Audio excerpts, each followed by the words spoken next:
Hi, I'm Will Doyle, and I'm the game director on House of Ashes, the third part of the Dark Pictures Anthology. So you may have seen some of the previews that we've put out already, and some of the levels that we've already shown from the game.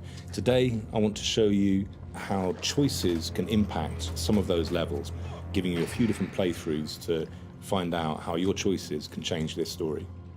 If you have any questions about what you're going to see, myself and some other members of the dev team will be available on Reddit for an AMA on the 15th of September. See you there. In the Dark Pictures games, we always want you to think about what it is you're doing. So even when you're presented with a button prompt, sometimes you still have to think about what to do. Wait. In this playthrough, you get one of the first glimpses of the outline of our creature, the silhouette of it there. As you can see, a good burst with the assault rifle will see it off, but not kill it.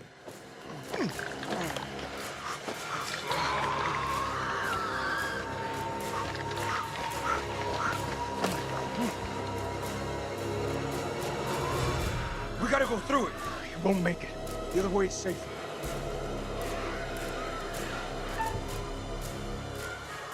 Move. I'll follow the trail. Jason makes the call there. Chooses to go through the middle. But they're still on us here.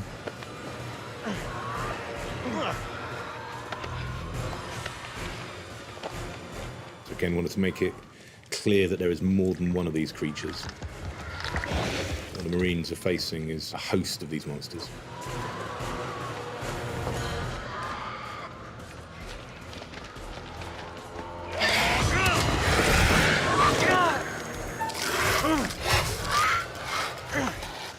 Just get his knife out there and just give me enough chance to shoot it back.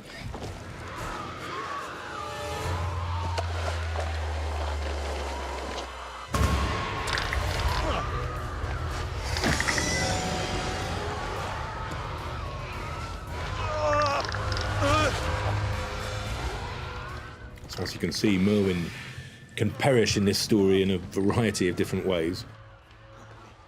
Keeping him alive does prove valuable, though. I don't know, man. It was not supposed to play out like this. Any call signs, this is King. Contact! Taking fire! Does anyone call me? Over! That's Rachel. Nick is keen to get back to help Rachel. King, this is Mailman 2 and Axel. How copy? Over. Damn. Let me go. Listen, you leave me here. You're slowing us down. We need to get to Rachel. I said leave me! I'll hold him off. Merwin, those are not Iraqi. Whatever the fuck they are, they're mine. Go.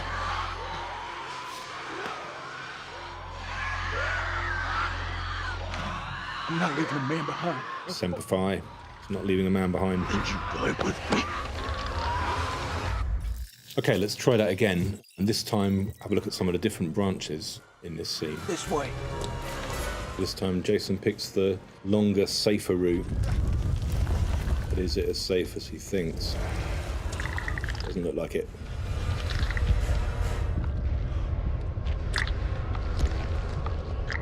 Here we're going into another of the keep calm moments. We're going to match the button presses to the heartbeat to stay as quiet as we can.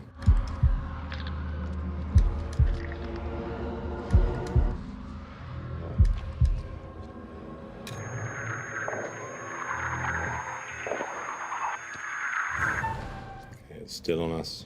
Getting closer. And oh, there.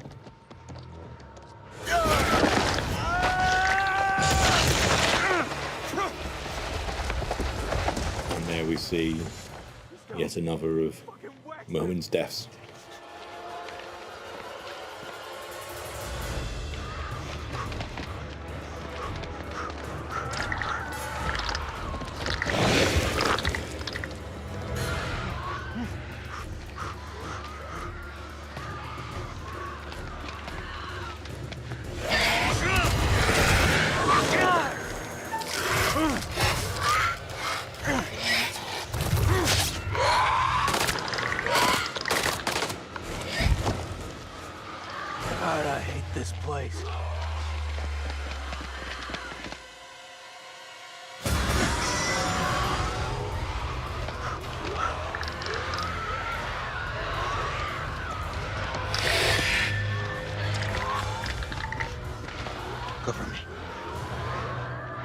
The hell is going on?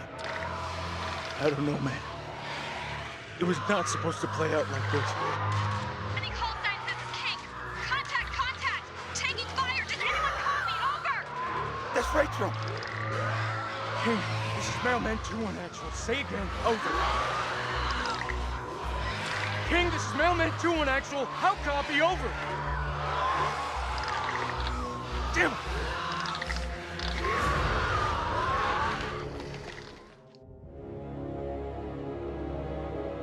One of the things we tried to get across with the design of this temple is that it's really big and it's really deep. Again, using the depth meter to show how far you go in this place. We wanted to give the impression that it just goes on and on.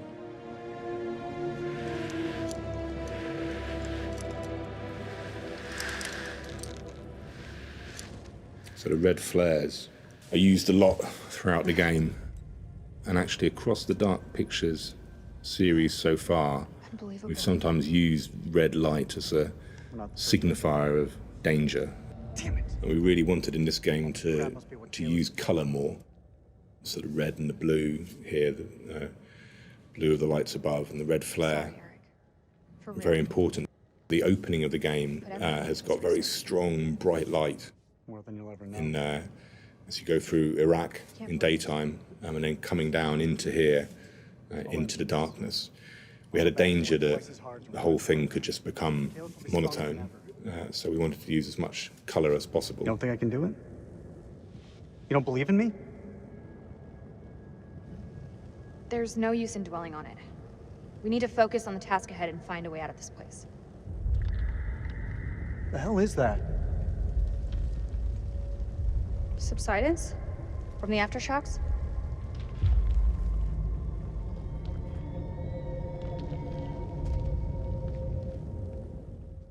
Again, remember that these two haven't seen anything down here yet, anything unnatural.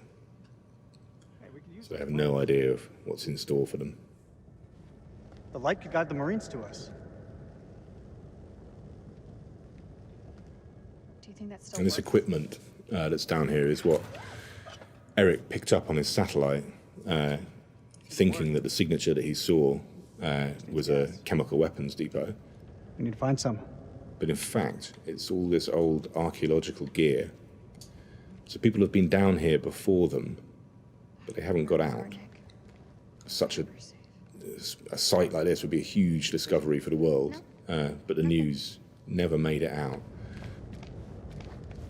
So we've got a load of their gear here, including a photograph of them. And the story of these archaeologists was actually first hinted at in Man of Medan, where we had a newspaper article reporting on this missing expedition. And now here they are, 2 games later, we learn what happened to them.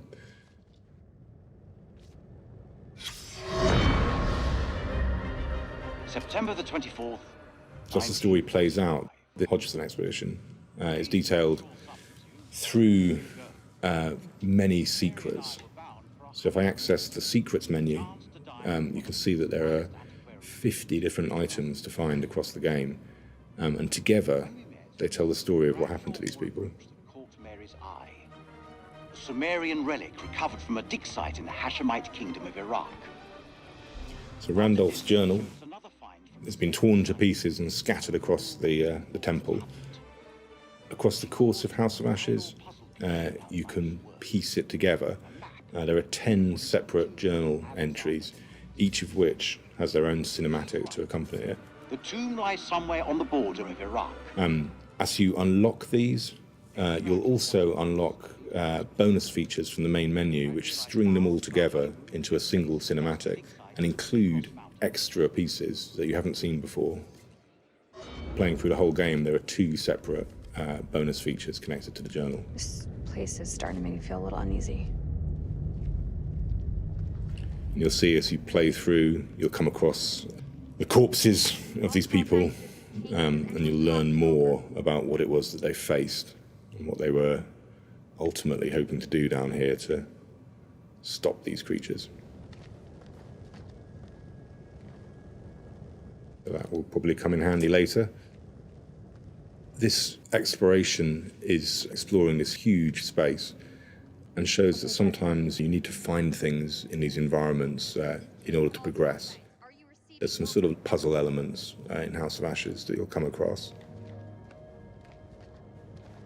But this looks like the gasoline. Eric, come give me a hand with these cans.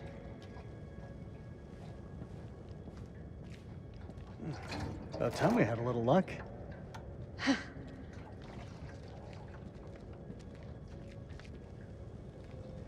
How's the lake holding up? Leg. Oh, you mean the prosthesis? I lost my leg back on the highway. Don't. I still feel guilty. I didn't make it easy on you, Rach. I know that. You weren't to blame for that crash. Come on, let's get to work.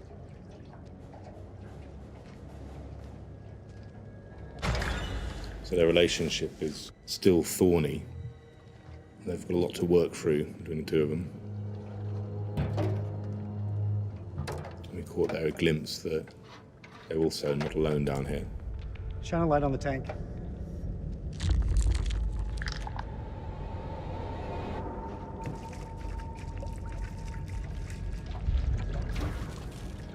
Ah, shit. What's wrong? Fuel tube's worn loose. The damn valve is leaking. Can it be fixed? We have to secure the tube before starting the generator. There's gotta be something here to fix it.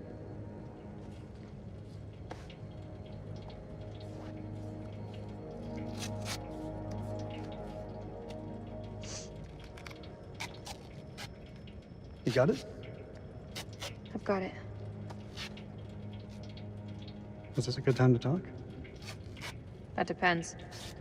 What's on your mind? Back at the base, you said we'd talk when the time is right. Well, looks like we've got the whole place to ourselves. This has got to be the worst date ever. There's a lot of different branching going on here in this story. So the way that Eric approaches this scene depends heavily on what I'd done earlier in the story. So he can be distant or close. Hold the fuel pipe. As he does here, he can try and get some intimacy, or he can keep a professional distance. And my own choices here can swing it in different ways as well, as to how I respond to him.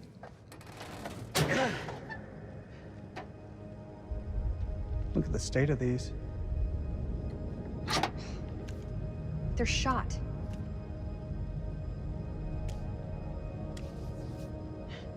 Feels like so long since we worked on something together.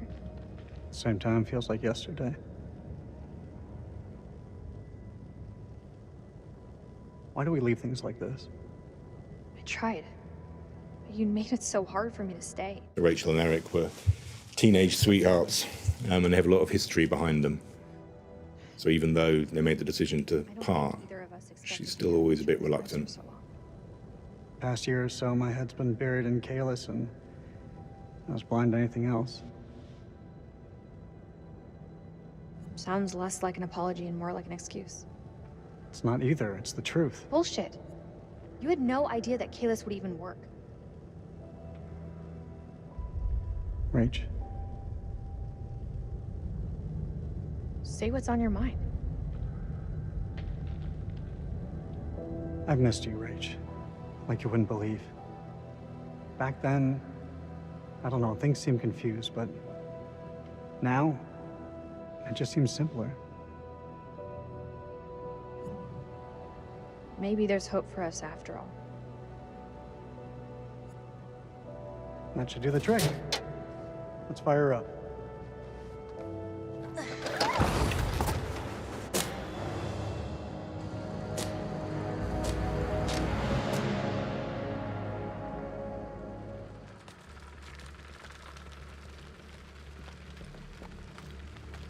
Hello?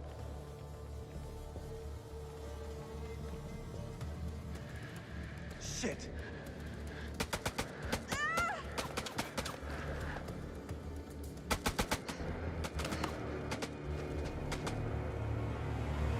And the problem that they have here is that they are outgunned, and they're only armed with sidearms, and the Iraqi soldier that they're facing has got an assault rifle and is better trained for the situation in a way than they are. Something simple in this goddamn place? You're not serious. That looks decades old. That's all we have. Can you see him? Yeah, he's coming.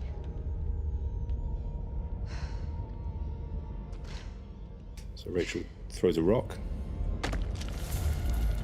Oh. Just have to quietly get past. So we've managed to get past the Iraqi soldier with a bit of breathing space. That will mean that later on, Eric should have a bit more time.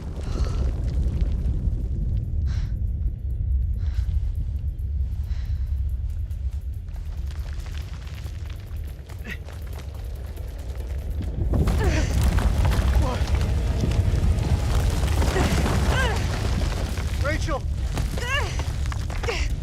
I got you, Rach. I got you.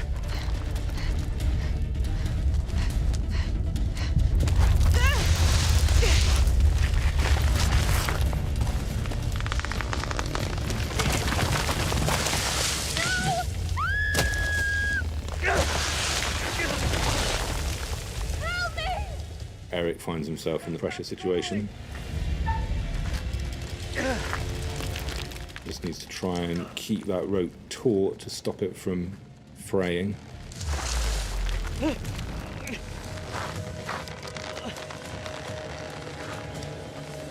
Rachel, grab onto something! And now, I can't see. let's see if we can just hold on. Come on. Fuck. Damn it, Rachel, will you hold still?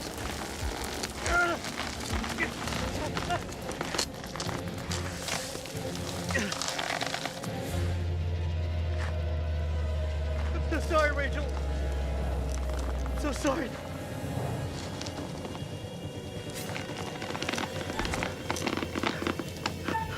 Okay, so I could just cut her loose here, which would guarantee Eric's survival. But he's got hope yet, and he's going to hold on.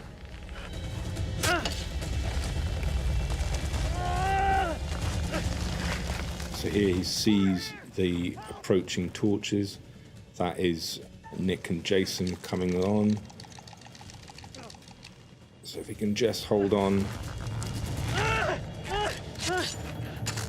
it's getting too much. He has another chance here. If the Iraqi soldier had turned up, he would have killed him after this. But because we got that breathing space, Nick turns up. Hold on! Now, the only reason Nick turns up here is because Merwin perished earlier, giving him a bit more time to come forward. Almost every decision you make in this game is going to have some effect further down the line. The biggest ones are represented by bearings, but all of the smaller ones affect traits or relationships, which in turn, later on in the game, can have huge impact.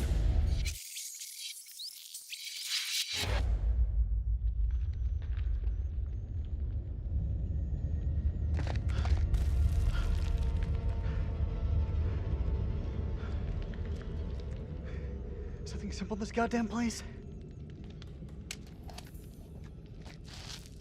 You're not serious. That looks decades old. That's all we have. Can you see him? Yeah, he's coming.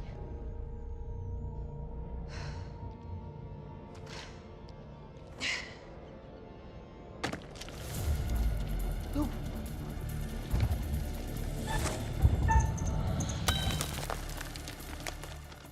He's on to us.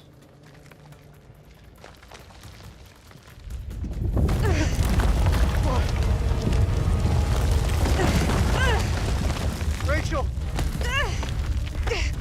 I got you, Rach. I got you.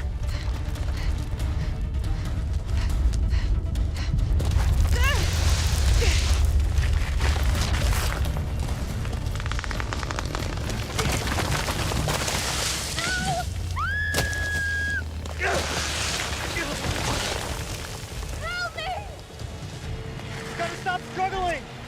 I'm trying to keep as still as I can to again stop that rope from breaking. But Eric's in real trouble. Rachel, grab onto something! Here he's gonna get pulled over as well. He's not careful. Come on! Fuck! Damn it, Rachel, will you hold still? But so far the rope's holding because I managed to keep as still as I could and to succeed on that first QTE. So sorry. Still is putting Eric under pressure here, and he has the decision of whether or not to cut the rope.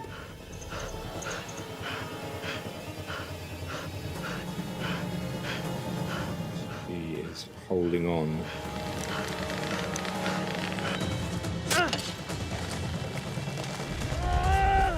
This scene was one of the very first dilemmas that we actually thought up for this game. A lot of the story came from this moment.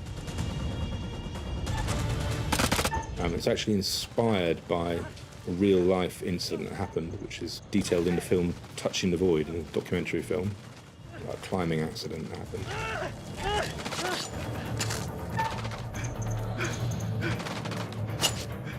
Eric is still holding on. He's holding on, but oh dear. It's been clipped. Oh, Rachel.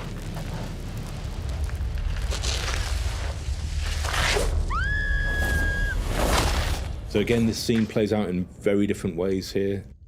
If we'd have got a bit more distance on the Iraqi soldier, he wouldn't have turned up at that point, and Eric could have kept on hanging on. But because Eric chose to stay hanging on, he didn't make it. And as for Rachel, she's plunged down into the dark.